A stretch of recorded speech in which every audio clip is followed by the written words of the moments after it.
3월 27일 월요일 황장수 뉴스 브리핑 시작하겠습니다. 사실상 각 당의 대선 후보가 오늘 저녁까지 보면 결정이 날 것 같습니다. 오늘 민주당은 권역별 4개 권역별로 경선을 하는데 오늘 호남에 경선을 합니다. 호남에 현장 투표, ARS 투표, 그리고 오늘 이 권역별 경선 대회장에서의 대의원 투표, 이 세 가지가 오늘 발표가 됩니다.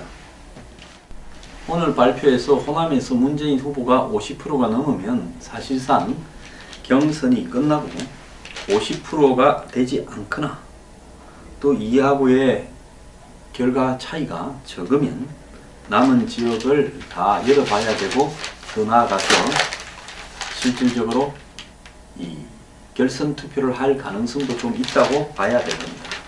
자, 이런 상황에서 국민의당은 지금 안철수 후보가 이 호남에서 압승을 했습니다. 25일 있었던 이 금요일날, 토요일날 있었던 이 광주, 전남, 제주 경선에서 60.69%를 차지해서 1위를 했고요. 어제 있었던 전북 경선에서는 더 많이 72.63%를 얻었습니다. 자, 압도적인 승리를 했는데요. 근데 중요한 것은 이 주말 토, 일 전남, 광주, 제주와 전북의 경선에 두 군데 합쳐서 92,000명이 참가했습니다. 사전에는 두 군데 합쳐서 45,000 정도가 오지 않겠는가 했는데 당에서 설정한 목표치의 2배가 넘는 선거인단이 참여했습니다. 자, 민주당 같은 경우에는 ARS 투표로 진행을 주로 하지만은 자, 22일날 있었던 현장 투표에서 전국에 다 합쳐서 52,000명이 참가했는데 ARS가 있기는 있습니다. 하지만은 현장 투표는 52,000이 했는데 국민의당은 호남 권역에서만 92,000명이 직접 투표하러 왔다라는 겁니다. 민주당은 사전 등록을 해야 되고 국민의당은 현장에 신분증을 가지고 오면 누구나 투표할 수 있기는 있었습니다. 자, 그래서 지금 상당히 당은 흥분해 있고 안철수 진영 자체도 제2의 안풍이 부는 거 아니냐라고 이야기를 하면서 상당히 흥분되어 있다, 이렇게 지금 보입니다. 자, 그런데 국민의당의 주요 지지 기반은 국회의원들 대다수가 비례대표를 빼고 안철수 의원 혼자를 빼고는 전부 다 호남에서 나왔고요. 국민의당의 당원 등록 당원이 19만 명인데 그 중에 절반이 호남 지역 출신입니다. 자, 야권의 그 지지자들 중에서 특히 호남의 여론, 광주, 전주의 여론이 문재인과 그 다음에 안희정, 안철수에 대해서 어떻게 작용하고 있는가라는 이 바로메타가 될 거다, 이렇게 사람들은 흔히 생각을 하고 있습니다. 그래서 어제 그제 호남 권역에서 많은 사람들이 직접 투표에 참여한 부분은 호남이 문재인 후보를 못마땅하게 생각을 해서 국민의당 안철수에게 힘을 실어주는 것 아니냐라는 그런 어떤 의미로도 해석이 되고 있는데요. 어제 행사장에서 안철수의 그 연설하는 스타일이 굵은 저음으로 발성을 해서 웅변가로 바뀌었느냐 이런 말도 있었고, 행사장은 이 지지자들로 가득 찼고 상당히 뜨거웠다. 그래서 안철수를 반문연대 중심에 세워서 문재인 패권을 막아라는 그런 어떤 의지로 읽히는 거 아니냐라는 이야기도 있습니다. 자, 여기서 그러면 우리가 한번 반문연대 했을 때 가능성이 어느 정도 될 건가 하는 걸 알아볼 필요가 있는데요. 지난 2007년 대선 때 당시 후보들의 분열상이 여야의 현재와 비슷했습니다. 그때는 이 한나라당 후보로 이명박이, 그리고 질이 멸렬해져 버려서 실패한 노무현 정권 5년에 대한 비판이 높은 가운데 열린우리당이 해체되고 이하 집산을 하다가 여당이 대통합민주신당으로 정동영 후보를 내세웠습니다. 그것이 지금 이 자유한국당과 비슷하죠. 그리고 그 당시 이명박은 지금 문재인과 비슷하고요. 그 다음에 그 당시에 이제 야권에서 분리되어서 독자 출마한 세력이 있습니다. 문국현이죠. 그 문국현은 지금 바른정당의 유승민과 비슷하다라고 봐야 될 거고, 또 지금 이해창 후보가 별도로 출마했습니다. 자, 그 이해창 후보는 좀 비유는 안 맞지만은 지금 자유한국당의 홍준표 후보와 비슷한 이런 양상입니다. 그리고 심상정 대신에 그때는 권영길 후보가 출마를 했죠. 지금 갤럽이 최근에 오자 대결을 가상을 해서 3월 21일부터 23일 유권자 1,007명을 대상으로 한 여론조사에서요. 그러니까 누가 대통령의 지지도가 높으냐라는 게 아니라 각 당별로 적어도 대선 후보가 이렇게 경선 과정을 하고 있어서 대선 후보를 낼 것으로 보이는 의회에 소속 국회의원이 있는 정당 가운데 지금 5개를 놓고 지지율을 살펴보면 문재인 42%, 안철수 23%, 홍준표 12%, 유승민 5%, 심상정 4% 나왔습니다. 문재인 후보가 42%예요. 자, 그런데 2007년 대선 당시 이명박 후보는 최종적으로 48.4%를 얻었습니다. 2등을 했던 정동영 후보가 26.1%를 득표했고요. 그 다음에 그때 당시에 이해창 후보가 15%를 득표했고, 그때 당시에 문국현 후보가 5.8%, 그리고 권영길 후보가 3%를 얻었습니다. 그때도 주요 5 후보가 대립을 했는데요. 그때 이명박 후보가 얻은 득표율이 48.4%인데 지금은 문재인 후보가 42%밖에 안 됩니다. 그래서 홍준표, 유승민이 단일화된다 보면 17%고 안철수가 23%니까 2차로 홍준표, 유승민의 단일화된 보수 후보와 안철수가 또 단일화해서 합치면 40%입니다. 그러면 42대 40이 되죠. 심상정이 4가 되고요. 물론 합치면 시너지 효과가 날 수도 있고 더 마이너스 효과가 날 수도 있습니다만은, 과연 지금 현 상황으로 봤을 때 문재인 후보가 반문연대가 된다 하면 안정적으로 당선이 가능한 안정권에 들어가 있느냐라고 봤을 때 그것은 별개의 문제라는 겁니다. 여기서 이제 하나 우리가 유심히 봐야 될 부분은 안철수는 그러면 이번에 어떤 행보를 할 것인가 하는 부분인데요. 과연 지금까지는 야성향을 띄워가고 최근에는 다소 우클릭을 하고 있는 안철수와 자유한국당과 바른정당의 후보들이 모여서 3자가 단일화할 수 있는가 하는 부분이 가장 큰 지금 의문일 거라고 보입니다. 자, 이번에 보면 안철수는 하늘이 두 쪽이 나도 끝까지 가겠다라는 생각을 하고 있는 것 같습니다.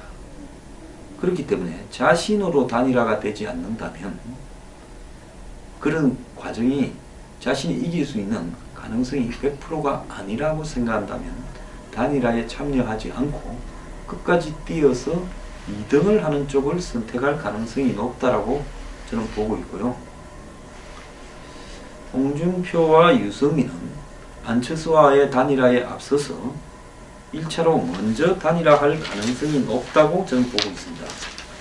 자, 바른정당은 28일 내일 후보가 결정이 되고요. 자유한국당은 31일 날 결정이 됩니다. 그리고 국민의당은 4월 4일 날 결정이 되고요. 물론 결선 투표를 하지 않는다고 가정할 때요. 더불어민주당은 결선 투표를 하지 않으면 4월 3일 날 결정이 됩니다. 그러면 바른정당과 자유한국당은 후보를 일단 뽑은 뒤에 두 사람이 최종적인 단일화를 하기에 앞서서 먼저 단일화할 가능성이 저는 매우 높다라고 보고 있습니다. 자, 이것이 김종인이 4월 초부터 4월 15일 사이에 2주간의 단일화를 이 비문연대를 이루어내야 된다라는 말과 일치하는 맥락에 있겠지요. 그럼 여기서 하나 중요한 문제는 안철수가 내가 아니면 안 되는 단일화를 주장했을 때 과연 이 보수 후보와 단일화를 이룰 수 있겠느냐라는 부분에서 쉽지 않은 대목이 남아 있다라는 겁니다. 물론 홍준표나 유승민이 지금 이 바른정당과 자유한국당의 후보로 유력해지는 상황입니다. 지금 사실 대선 후보는 다 결정됐다고 저는 개인적으로는 보고 있습니다. 문재인, 안철수, 홍준표, 유승민, 심상정 이렇게 5명이 뛸 가능성이 매우 높죠. 언론들도 그렇게 생각을 하고 있습니다. 물론 안희정, 이재명 후보가 열심히 싸우고 있는데요. 오늘 여기에서 그 각 당의 후보로 가장 변수가 있을 수 있는 부분은 차라리 저는 문재인 후보라고 보고 있습니다. 문재인 후보가 지금 여러 가지 편법을 많이 동원을 하고 있죠.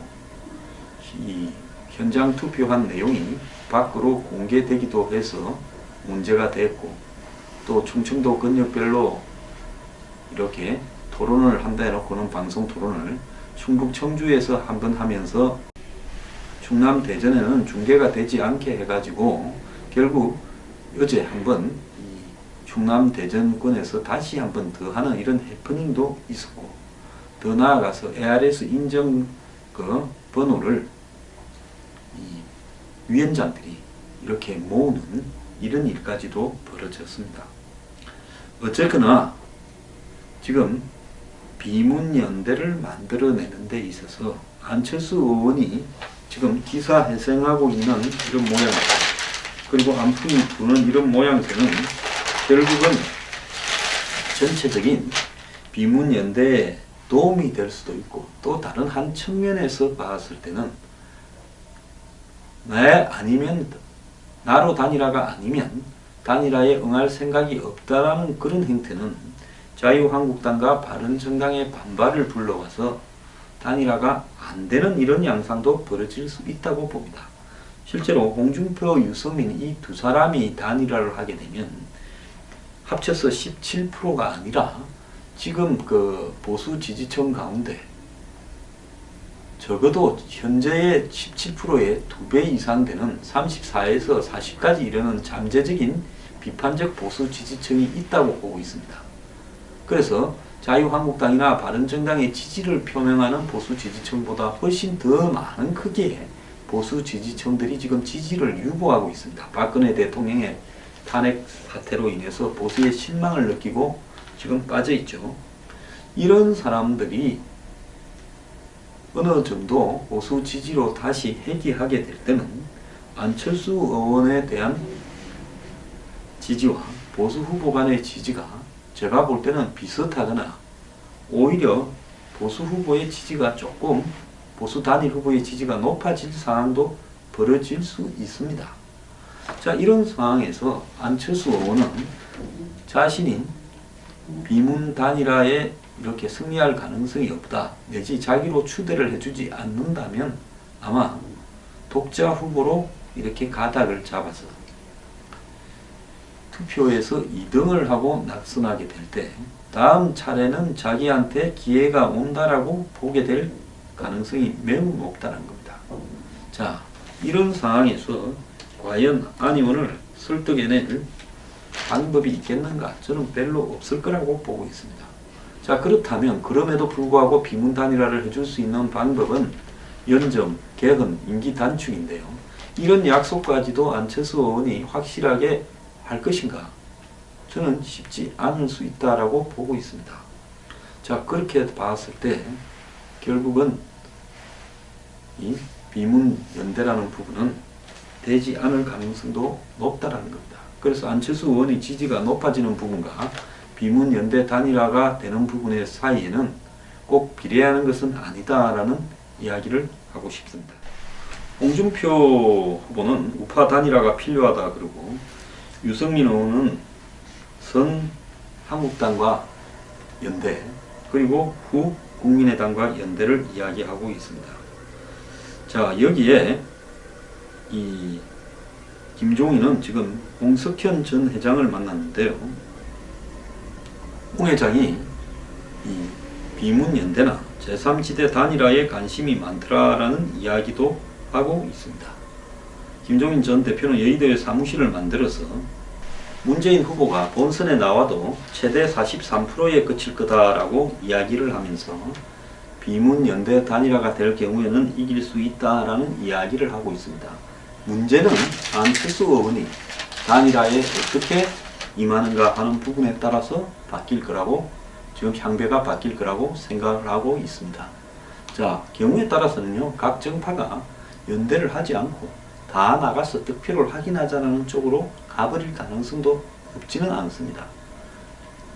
그걸 갖다가 극복할 수 있는 유일한 방법은 연정, 그리고 개헌, 그리고 더 나아가서 임기 단축일 수밖에 없는데요. 안철수 의원이 이 부분을 어떻게 바라볼지, 안철수 의원이 후보가 유일한 지금 이 비문연대의 키를 쥐고 있다, 이렇게 봐야 될 것 같습니다.